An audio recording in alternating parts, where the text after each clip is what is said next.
What is going on, guys? Jason Burke here, Styles Clash for Life, coming at you on YouTube, and today I've got another edition of Tales from the Fort, where I review classic movies and tell you guys how good or bad they are after watching them for the first time, after pretty much everyone else.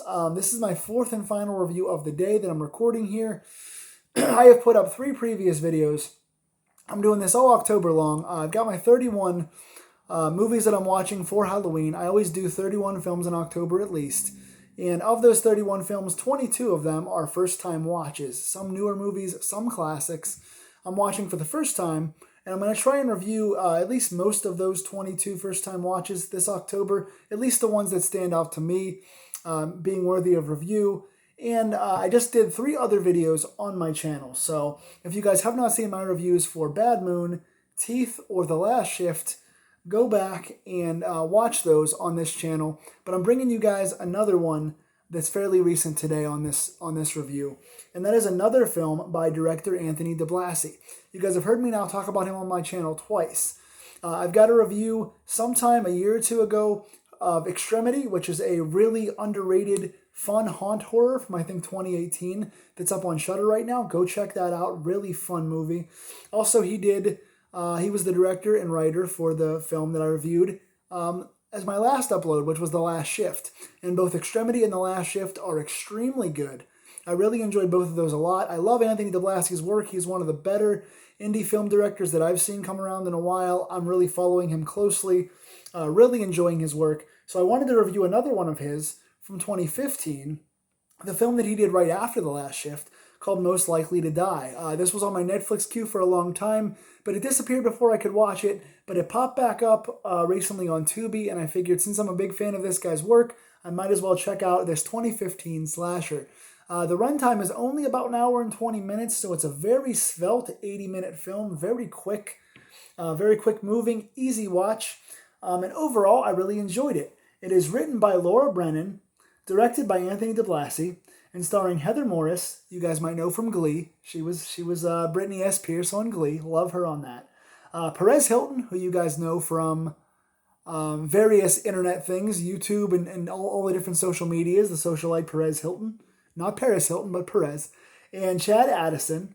And it is a graduation-style slasher. We've seen kind of this formula before, where a bunch of friends are getting together for their 10-year reunion from high school. They're going up to their friend's house up in the woods, and they're seeing each other for the first time essentially in 10 years. And you're seeing kind of where they've come since high school.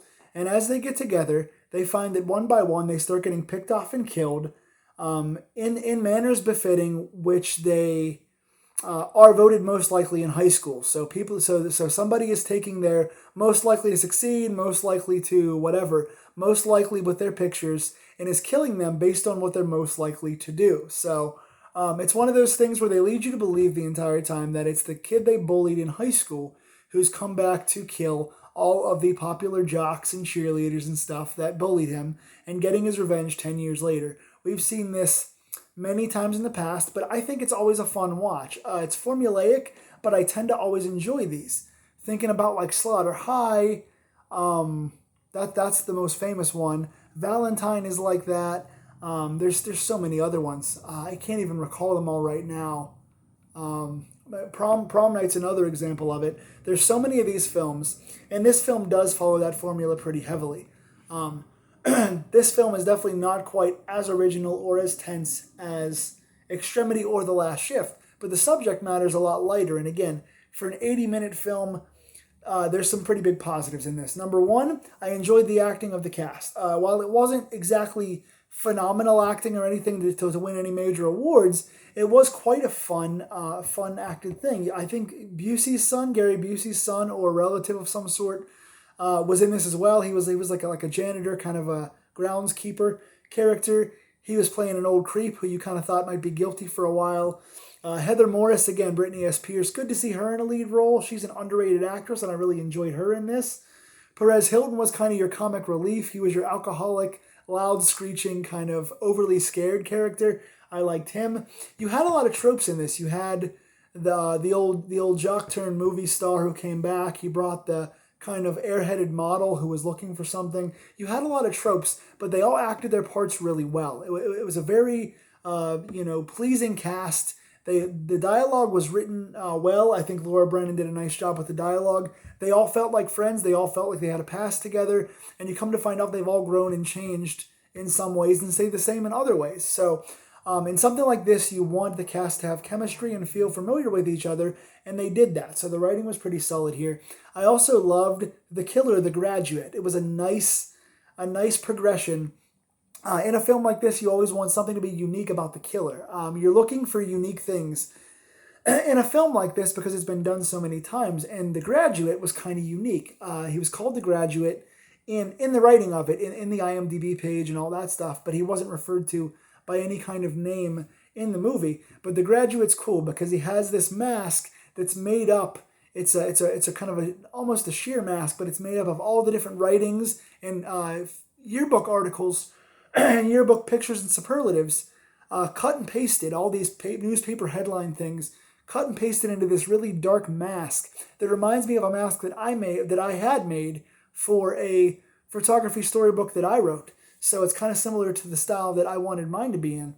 And very, very cool mask, very unique. He's wearing the blue cap and gown that a graduate would wear, but the cap has, instead of just being a hat that holds up on your head, the square hat that fits into the round hat is a blade. It's pretty much like a saw blade, so he can throw it at you and slice you and stuff like that, slice you with it from behind. He uses it pretty well in this movie. He frisbees it at one girl and it cuts her throat and almost decapitates her. Another one, he headbutts down with it and it slices the girl's neck. Really cool. The kills in this are pretty cool. You do see the use of superlatives from the yearbook make for some pretty unique kills. And again, The Graduate really stands out in this as being one of the most unique pieces to it.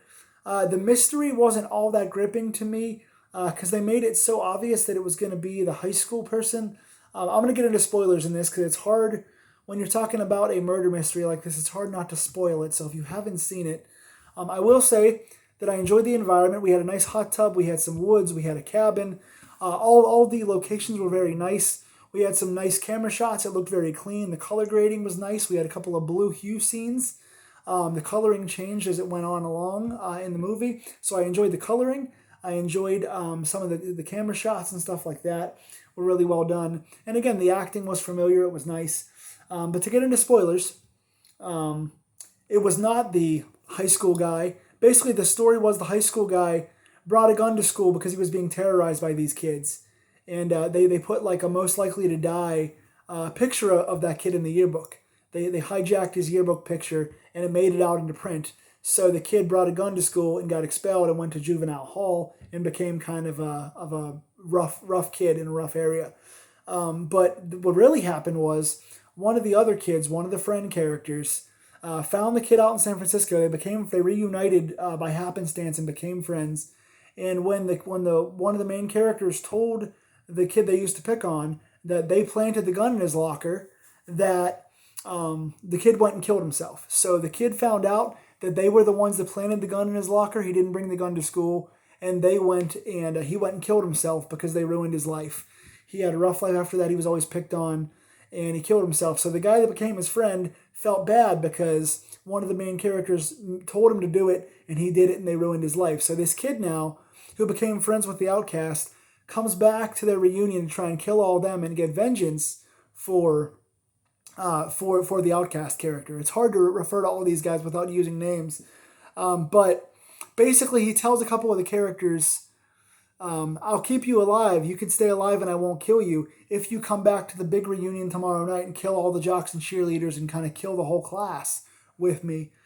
So he gives them an out. Of course, they don't take it.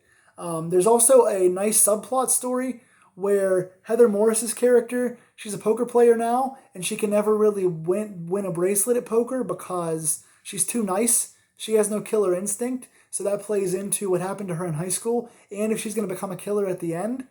So that's kind of a nice character thing. She got pregnant in high school by the guy she was in love with. The guy she was in love with bolted, went to Hollywood, became a huge movie star, and now is trying to make amends, feels bad for what he did. And so there's kind of a make amends love story going on here. Will she or won't she forgive the guy? They reference a lot of their characteristics in high school and how they still have them in current day and how a lot of them have not grown up. and how they're kind of messed up. So you see a lot of the interplay of how have they or haven't they grown, and how have they or haven't they changed each other, and how do they still fit in today's picture. So you have a nice sociological experiment with this class, and does some of the things that messed them up back in high school make them want to turn on each other or kill each other? So it implicates a lot of your characters, and it makes you wonder what they're going to do at the end of the film. So I like the psychology of this film, but all in all, again, it is formulaic. It is, even though The Graduate's really unique and kind of has a cool mask and a cool weapon, and even though some of the characters are well acted and all that, it does follow in the same formula as some of those other films like Slaughter High and Valentine and stuff like that, where it just gets kind of obvious. And they did put a twist on it, but you weren't super invested in the twist. So it is kind of following a lot of tropes, but even still, it has partial Scream to it. It has partial of those 80s high school movies. It's a fun watch. It's a short runtime. I would recommend it. It's not going to set the world on fire. It's nowhere near the quality of his other two films that I reviewed, The Last Shift and Extremity, but it is still a fun watch, and there are many positives to it. So overall, I'm going to give this film a 6 out of 10, better than average, and worth watching. If you guys like films like Slaughter High and Valentine and stuff like that, you're going to like this film. Again, it's not super original, but it is fun. The characters do have psychology and backstory, and there is a fun wrap-up with a nice little twist ending that might keep you guessing and make you wonder if there's a future to this franchise. So tell me in the comments below if you've seen it. Anthony DeBlasi, that is 3 good films out of you. I really enjoyed this one as well. I'm really enjoying what DeBlasi's doing. Laura Brennan, well written. I appreciate the writing in this as well. Tell me in the comments below if you like this and what else you'd like to see me do. This is my 4th review for the day. Go back and check out my others, and stay on this channel all October long as I continue to bring you a bunch of first-time reviews from Styles Clash for Life. Take care, my friends. Stay scared.